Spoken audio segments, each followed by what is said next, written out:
All right. Hey guys, welcome. It's Gigi again, and you are joining us for another episode of Plotting World Empowerment, one epic conversation at a time.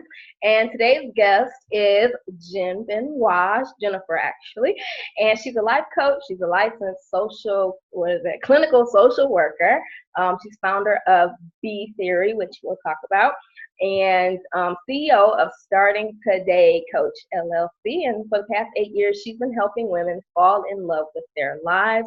And she teaches clients how to overcome fears and get rid of excuses and just take action in becoming the woman that they want to be. So today we're going to talk a lot about, we're going to have an empowering conversation so we can help you find your blueprint for a beautiful life. So welcome, Jenn. How are you? I'm good. Thank you for that amazing introduction. Absolutely. All right, so we're gonna jump in with talking about you. So, Jenn, tell us a little about yourself. So, what was it like, growing up? Because everybody's kind of got a theme. Maybe they've got a struggle that's made them change in some way, or some challenge, or some people don't. But there's always something. So, what was it like for you growing up? And were you always conscious? Where did life take you from growing up? So that's a good question. You pose good questions, by the way. Why, thank you. I was always a shy, quiet girl in the background, always an overachiever. And whenever I put my mind to, especially academically, I was able to achieve it. However, I really was closed off in terms of like letting the world see who I am. There was a fear of revealing imperfections and getting rejected by people. So I would always put on the bravest face, not only bravest face, but like smile, even if I was in pain. And even in my family, I was the child that my uncles and aunts would compare, their children to, like, oh, why can't you be like Jenny and do blah, blah, blah. I felt like growing up, although I had a good childhood, but there were times when I suffered in silence, because if I had an issue, I didn't necessarily feel like I could talk about it, because I felt like I always had to have my stuff together and just be well put, together all the time. And that definitely seeped into my adulthood as well. Awesome. So, well, I read something about you jumping off a 40-foot cliff Yeah. I don't know how old you were, but in Jamaica before you knew how to swim. Was this when you were young or grown up or? This is when I was in my 20s. We went to Jamaica for one of my best friend's wedding.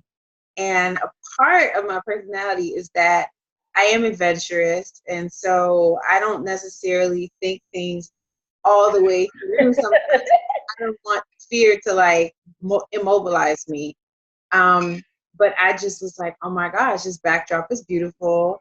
Why can't I do it if everybody else is doing it? And I had, I think about 5 or 6 men in the water. And I said, yeah, you're not going to let me drown.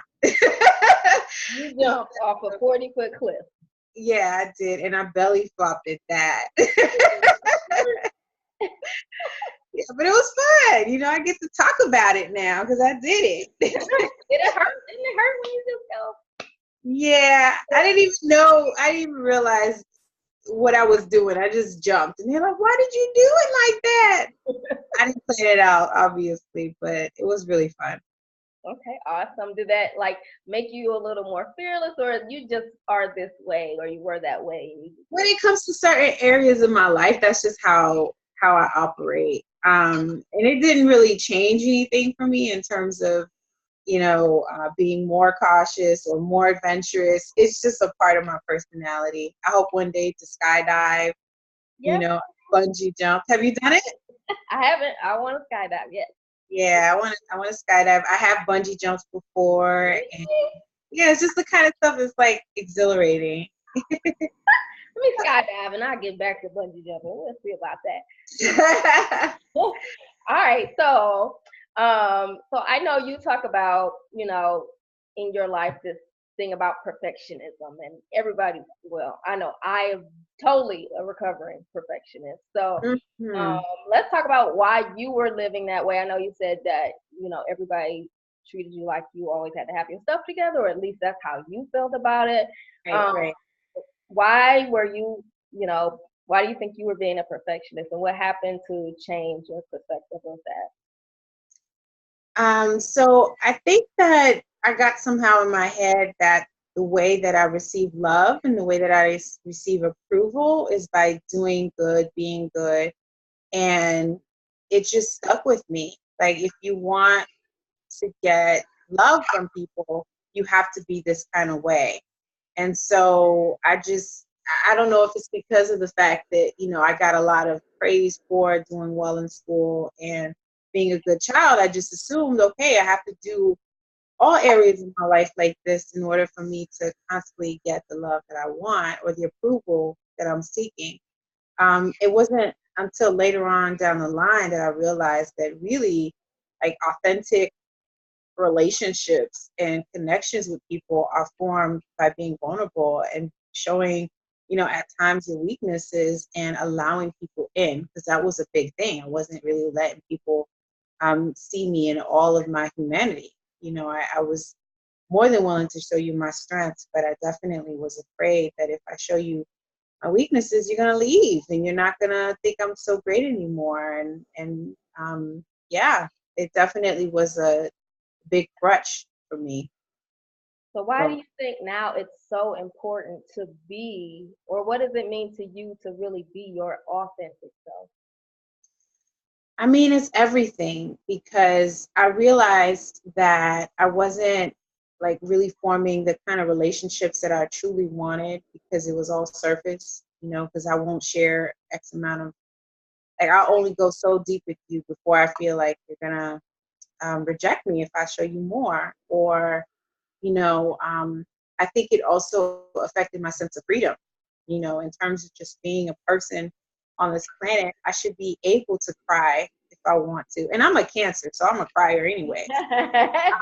But like, I would shield that from people and feel as if, I can't do that. And so I wasn't being free, and I wasn't necessarily happy because of that.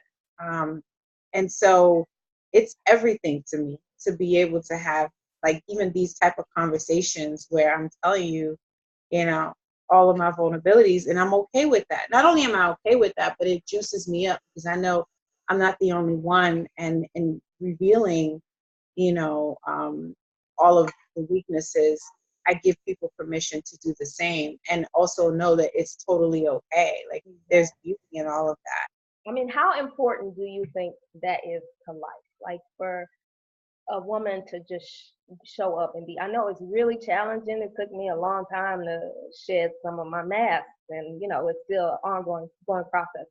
And I know why I think it's important, but why would you say that it's really important to show up and be who you are in this world? And Gigi, your questions are, oh my gosh, so good. It's important because I think that's when we fall into the trap, when we don't own who we are and we don't have a strong sense of self. I think that's when we fall into the trap of getting into unhealthy relationships. Relationships where we need the other person, or we think we need the other person to validate our existence. We overcompromise as women a lot of times because I think we feel as if we have to perform, and I have to be an excellent mother and an excellent worker and an excellent wife and this and that. And we don't really give ourselves permission to just like have off days or moments where we're not always on, just to give you an example, this week was a very trying week for me. I had a medical procedure done, and I've been in a lot of pain. And I told you that, I shared that with you.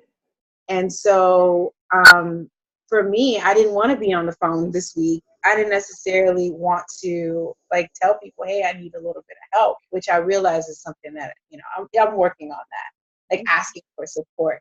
Right. But when I do open up and I talk about, my own personal struggles, it allows people also to feel like they can reveal things to me, and that it's not one-sided. I could go on and on, but as a woman, I think your strength comes from not just being super mom or super whatever all the time, but also just really being human. There's beauty in that. There's strength in that. And if you're not able to live like that, then you're not really free, you know? So for me, freedom is everything. Amen, girl. No. So let's talk about what is B theory. BE. What is B theory? What does that mean? Yeah. So I am a busybody. Like I said before, I'm an overachiever. So I've always thought that the way to get happiness is by doing X, Y, and Z. So, I've always been like goal oriented. Okay, I want to do this, I want to do that. And then what I found was that I would check these things off of the list of what I want to accomplish. And when I got to my finish line, it was a very fleeting sense of satisfaction. Like I feel good, and then it's like, okay, this is not exactly how I thought I would feel. And then I'm like chasing the next thing. And so what I realize is that, the answers that I'm looking, like what I really want is not in, making X amount of money each year or finding this type of man. What I'm really looking for is deeper than that. And so the B theory like helps you to remove the layers and go into what is it that you really want? Because ultimately it's about who you want to be and not necessarily what it is that you want to do. So who is it that you want to be? So I have people in my life who are like, oh, I need to, date a man that makes a lot of money. Okay, well, why? Well, because it's important to me to be stable. Okay, I get that. Why is that? Because I grew up in a home where things were always unstable and I don't like the feeling of not being secure. Okay, now we're getting somewhere. So we're peeling back, peeling back. So ultimately, what you want to feel is as if you are in a secure environment. It's not necessary that you need to date a man who has a lot of money, but you want to always have a sense of safety and security. And so the B theory helps you to peel back the layers and to understand your why, but also to get to the finish line without necessarily focusing so much on the external stuff.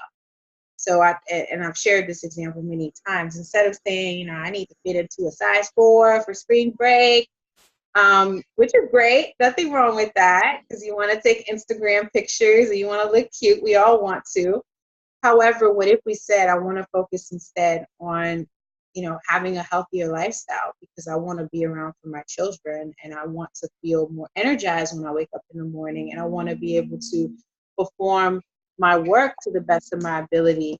So we work from that space instead of the size 4. And what we have is like, we actually keep the weight off longer and we stick to the goal because it's something that resonates more deeply with us versus this external thing that we're chasing and we're not connected to it in the same way.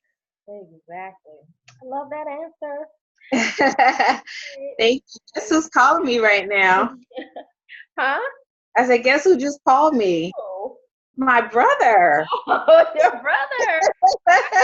So, wait, Jensen? How you Jeez, yeah. Jensen, okay. All right, I'm gonna give a shout out to Jensen. He's what, the relationship and sex mechanic and guru. Yes, he is. You really do your research. I know him. No. So let's talk about, you say everything you want to be is at the core of who you are. What does that mean? So whether you're trying to like I said, be someone who's uber successful financially, or whether it's something that, give me an example. Let's play with something real. Throw something out there for me that maybe you're Okay. working. So I am just gonna die if I don't get this book written. Okay. I'm making this up. Oh, It's she had a book to write. a book in here. I ain't gonna lie, but the Okay. first thing that came to my mind was, somebody who's like this is they're gonna die. Like Oprah was gonna die if she didn't get on what was the Color Purple. Yes. It's Yes. that type of sensation about the book. Okay. So what's stopping you from getting to that point of writing the book? Oh my God, I just feel like I'm, maybe criticized. What if they don't like the book? Or, I get blocked about what to write and I'm judging myself and it's big. It's like me being completely naked for the whole world to see once the book's out. Mm-hmm. Absolutely. So what I would do with you, and since we have a shorter period of time, I won't go through the whole thing with you, but what I would normally do with you is like go from start to finish of, okay, what this is the B theory formula.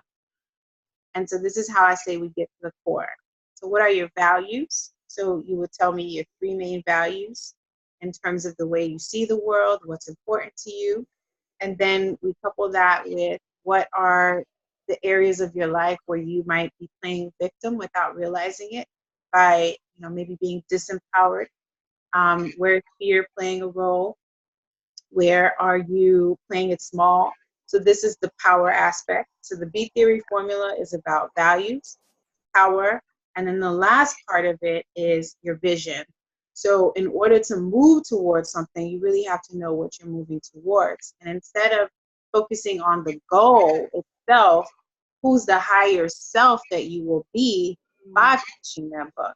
Like, what are you going to feel like? Who are you going to see when you look in the mirror and you have this book completed? So we work on all of that, and then you get to like the core motivating factor, the core you that's going to write that book versus just, I need to write a book, which is something that I could even say I want to do, but it's not something that really will move you, the same way if you're not connected to the core reason why. Like, who is it that you have to be in order to write this book? And who will you be at the end of this journey, right? Because you will be exposing some things, right? And you will be peeling back layers and allowing people to see you in a more raw, deep way, I'm assuming. So what does that mean to you exactly? What will it take to go there? I feel like you hit on something that would be really important. It's my why. Like, Mm-hmm. what, what, how is this book serving someone else? I'm stuck in my head. It's all about me, me, me. But what I'm trying to give is value to other people. So that big why and the power aspect that you talked about would have been like, you would have snapped me out of it.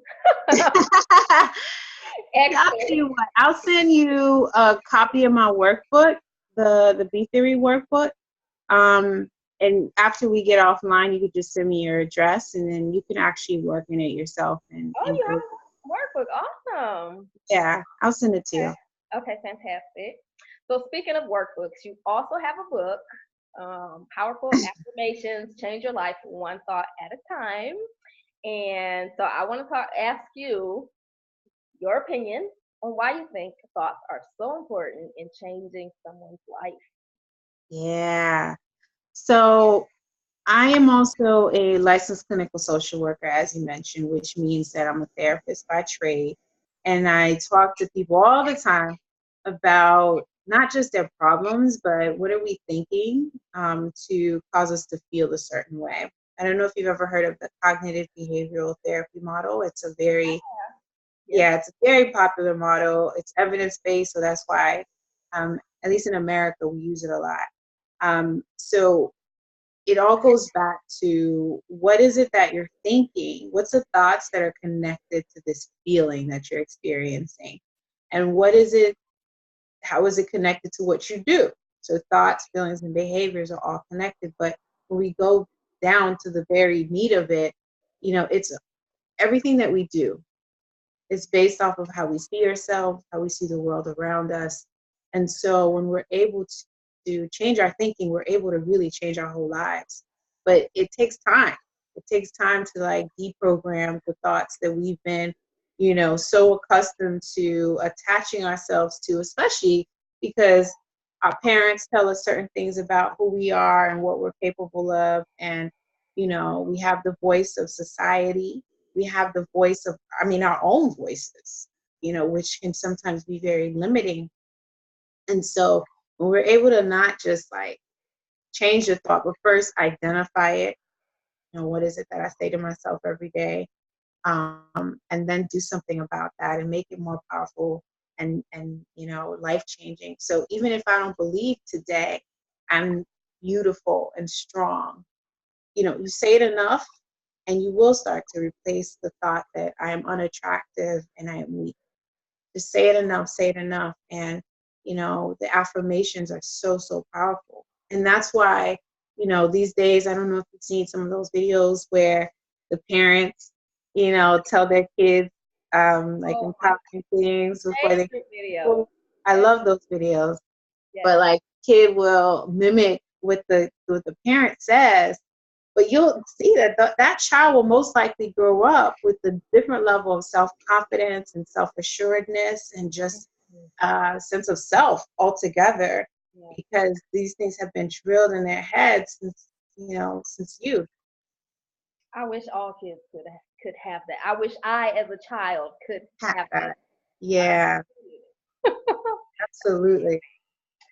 All right. So, speaking of this, so you facilitate self-esteem workshops for teenage girls. Super important. So, Oh, oh. So what kind of things would you, or what kind of tips do you give them? And are parents in this? Like, do they get any of that, or is it just you with the girls and working with them on up leveling their self-esteem and self-worth? What kind it's of just me with the girls. Sometimes having parents there could like cause the kids to not talk as openly. So we might have times when the parents are involved, maybe like give the latter sessions, but I like to have it without the parents involved. I like for us to have really like frank discussions where there's no filters around, oh, my mom's listening, I can't say that. But the whole goal around it is really to just help these young girls to know their worth at a very um, fragile, delicate stage in their lives where they're receiving a lot of messages and they're getting, you know, from every which way. In order to get attention from men, you should be doing this according to social media or reality TV or or music or whatever it is. Like there's all these messages.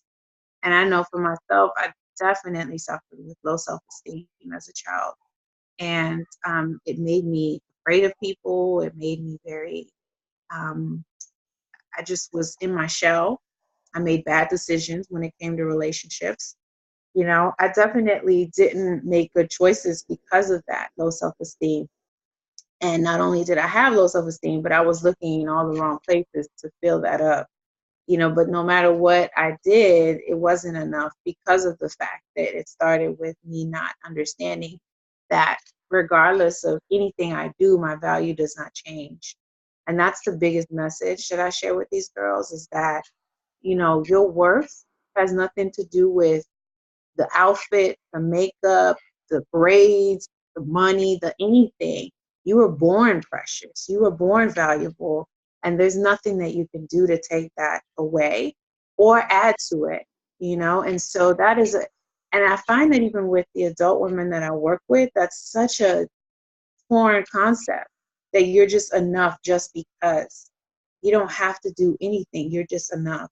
That's right. So I just honestly feel like that's my message to the world. But when it comes to young women in particular, I just feel like we can catch them before things go awry, before they make certain mistakes in adulthood or even in their teenage years by really working on that at such a delicate stage. Absolutely. I agree. And I also think boys need this so bad as well. I remember when my son was growing up in going to high school, terrible. Very, very hard on him when he was first starting out, like freshmen, and even my younger sister, same thing. Like the pressure of what everybody in school thought of them, or to do good in school. It was a stressful time for me to be a mom and a sister.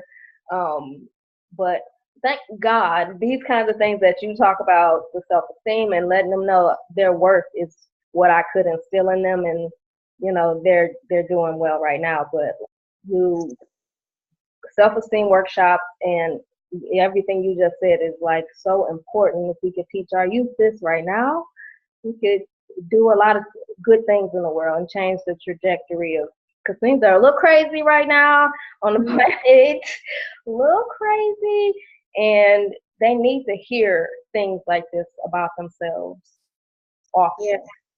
No, absolutely. And sometimes they don't get that from home, because you have parents who also suffer from low self-esteem, and they don't Exactly. necessarily know how to impart confidence and value onto their children because they don't know what that is for their own lives. And it looks so different for so many people. Because oftentimes we think of low self-esteem and we think of someone who's just down and out and who might not dress well and just looks like they gave up on the world. But it can also look like someone who is an overachiever, Mm-hmm. hard to get people to like them, who wants so badly for people to say, to approve of them. That's also, someone who suffers because if they don't get that or when it's taken away, then, they go back to a state of not really understanding their worth and feeling bad about themselves. So they're definitely, these conversations have to take place all over in the house, in the communities. And I think that it would help with alleviating a lot of the things that we see these days when it comes to like people hurting each other and wars and all types of stuff, But I could go One epic conversation at a time. yes, yes, I could go on and on about So, what would you say is your three best tips? Because, a lot of women hold themselves back. I'm sure, I know I did, from, overcoming fears and doubts and worried about what everybody else thinks about us. What would you, maybe like three of your best tips for somebody to actually fall in love with their life and be able to, navigate when fear comes up? Yeah, that's a wow. That's a big question, I know. Big question. So navigating when fear comes in your life, a couple of things. So one thing I tell people is to not think that fear is a bad thing. Fear is there for a reason. We were born with fear, the survival mechanism, so that we wouldn't end up making certain choices.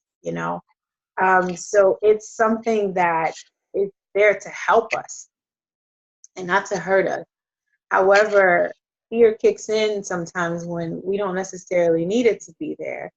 And so one of the things that we can do is to really acknowledge that the fear is there. This is fear talking right now. It's not me. And you know what, fear? Personalize it. I respect what you're trying to do, and I appreciate that. But I'm going to go ahead and make this decision for my life. So acknowledging that you are afraid and that the fear is there, and you can still do whatever it is that you're afraid of, even though the fear is there. Just because it's there doesn't mean that you can't move. That's still your choice, whether you decide to move forward or not. So making peace with fear is one thing I would say. Another thing I would say, for me, spirituality is huge. Yeah. So I don't know what, everybody's religion or spiritual beliefs are who will listen to this. However, I would say being in tune with your spirit, for me, it's God, allows me to feel strengthened through the fear and allows me to make very scary decisions because I know what will happen at the end of that. Even if it don't turn out the way I want it to, that's okay. But I am in that process displaying the woman who I want to be, and that's a big thing for me. So I'm actually in the midst of I have some events coming up, and I have these really big, scary things that I just decided to do to up my game. And they scare me, Gigi. They really do. I know.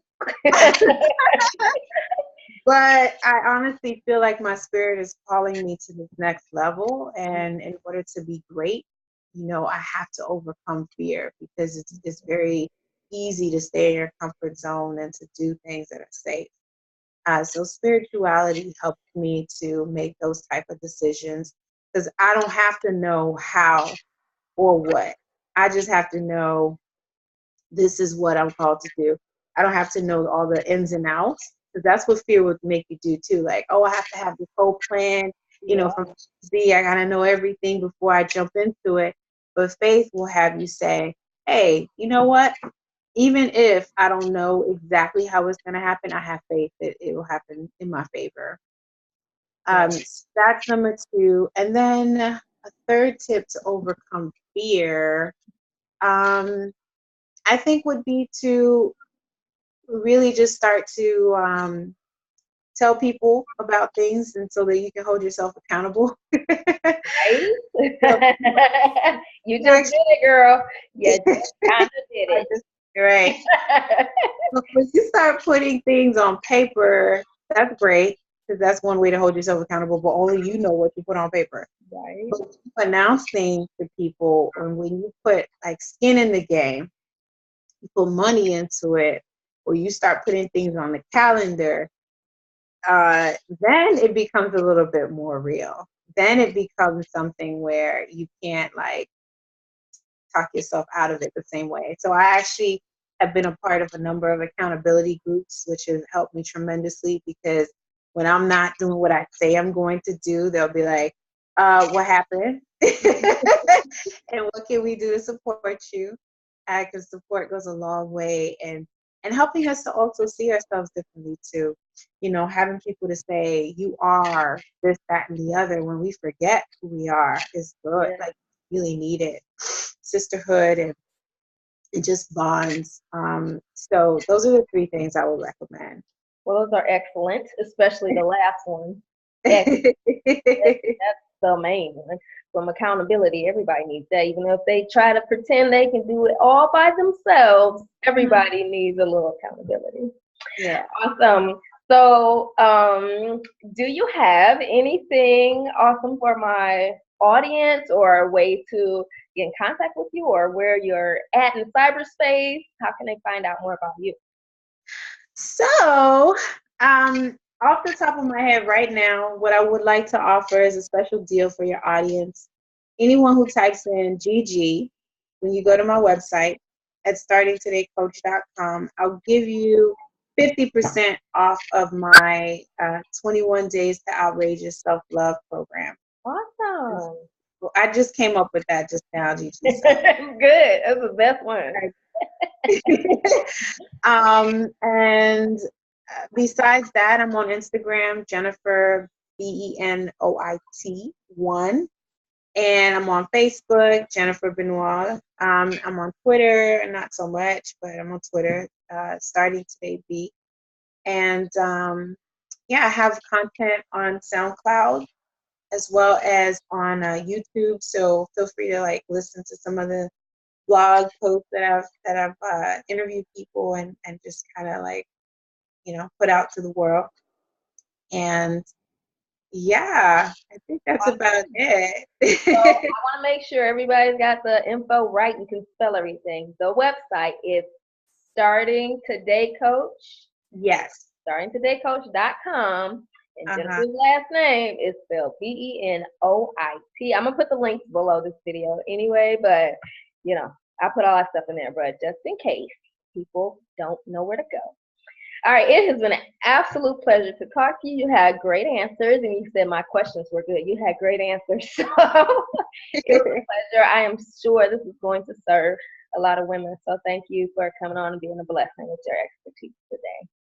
Thank you so much for having me. I really appreciate you reaching out and just following up with me and giving me this opportunity to speak to your audience. Thank you so much. And tell your brother I said hi. Oh. All right, take care. Thank you. All right, bye. Bye.